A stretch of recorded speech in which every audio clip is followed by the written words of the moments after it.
আজকে এই বাহানা, কালকে এই বাহানা, পরশু এই বাহানা দিয়ে নির্বাচনকে বাধাগ্রস্ত করতে চাচ্ছেন কেন?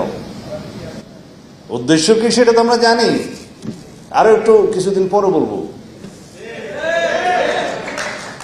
মাননীয় স্পিকার, আপনি বলে দেন আমি সরকারি দল না বিরোধী দল।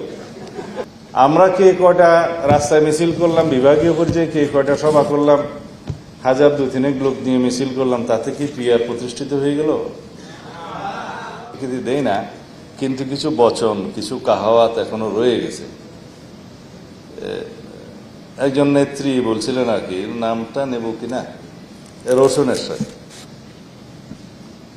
বলছিলেন, মাননীয় স্পিকার আপনি বলে দেন আমি সরকারি দল না বিরোধী দল। এইরকম কোন চর্চা যেন আমরা ভবিষ্যতে না দেখি। বিরোধী দল সেটা যত সংখ্যা কম হোক, বিরোধী দলের একটা বিশেষ গুরুত্ব পার্লামেন্টে থাকে, সেটা 5 জনের হোক, 10 জনের হোক, 50 জনের হোক, 100 জনের হোক, বিরোধী দল বিরোধী দল। কালকে কয়েকটা সমাবেশ হয়েছে সারা দেশে, বিভিন্ন বিভাগ পর্যায়ে। এটা পত্রিকায় আজকে হেডলাইন দেখলাম, কোথাও বলছে বাংলাদেশ জামাত ইসলামী সরকার গঠন করবে, বিএনপি বিরোধী দলে যাবে। তো ভাই সব আপনারা কি নির্ধারণ করে দিয়েছেন বিএনপি বিরোধী দলে যাবে নাকি জনগণ করবে? কিন্তু আমার জবাবটা এখানে সেরকম না। আমার জবাব হলো, আপনারা যখন এত বেশি কনফিডেন্ট হলেন, আত্মবিশ্বাসী হলেন যে সরকারি দল হবেন, তাহলে নির্বাচন না আসেন না কেন? আজকে এই বাহানা, কালকে এই বাহানা, পরশু এই বাহানা দিয়ে নির্বাচনকে বাধাগ্রস্ত করতে চাচ্ছেন কেন? উদ্দেশ্য কি সেটা তো আমরা জানি, আরো একটু কিছুদিন পরে বলবো। কাদেরকে নিয়ে আপনারা আন্দোলন করছেন এখন যুগপথের সঙ্গে, সেটা জনগণ দেখছে। তাদের মধ্যে একটি দল আছে, আমি নাম নিতে আবার অসুবিধা, 2024 সালের 7ই জানুয়ারি আমিডামি নির্বাচনে অংশগ্রহণ করেছিল। মার্কাটা বলতে পারি না? না, আচ্ছা, আপাতত এটা থাকলো, কারণ 7টা দলের মধ্যে আপনারা নাম খুঁজে নেবেন।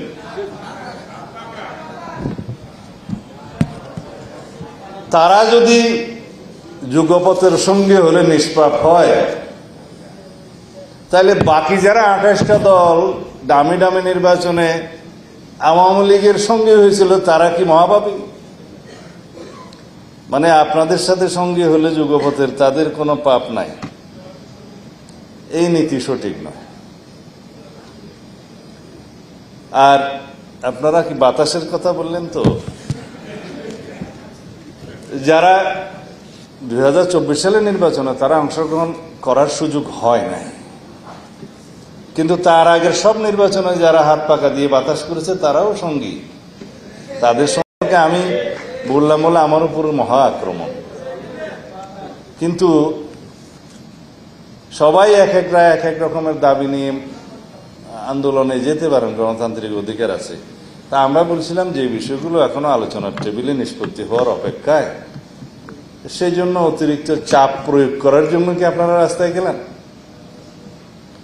তো সেই চাপকে আবার বাতাসন্ন করার জন্য আমাদেরকেও তো যেতে হবে রাস্তায় আন্দোলনে। সেটাকে আমরা এখন চাই, কারণ আমরা আলোচনার টেবিলে নিষ্পত্তি চাই। কারণ বাংলাদেশের গণতান্ত্রিক সংস্কৃতিতে অনেক পরিবর্তন হয়েছে।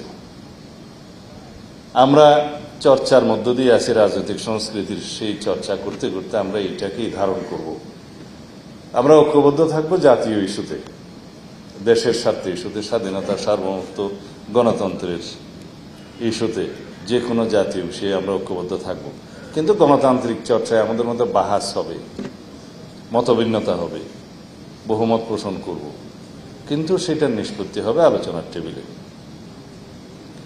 আলোচনার টেবিল এবং আন্দোলন দুইটা যদি একই ইস্যুতে হয়, তাহলে এটাও স্ববিরোধিতা।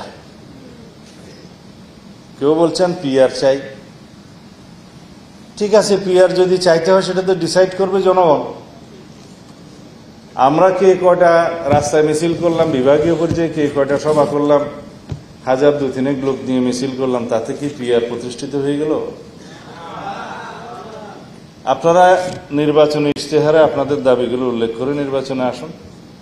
জনগণ যদি আপনাদের পক্ষে রায় দেয়, ইশতেহারের পক্ষে রায় দেয়, আপনারা সেটা বাস্তবায়ন করবেন।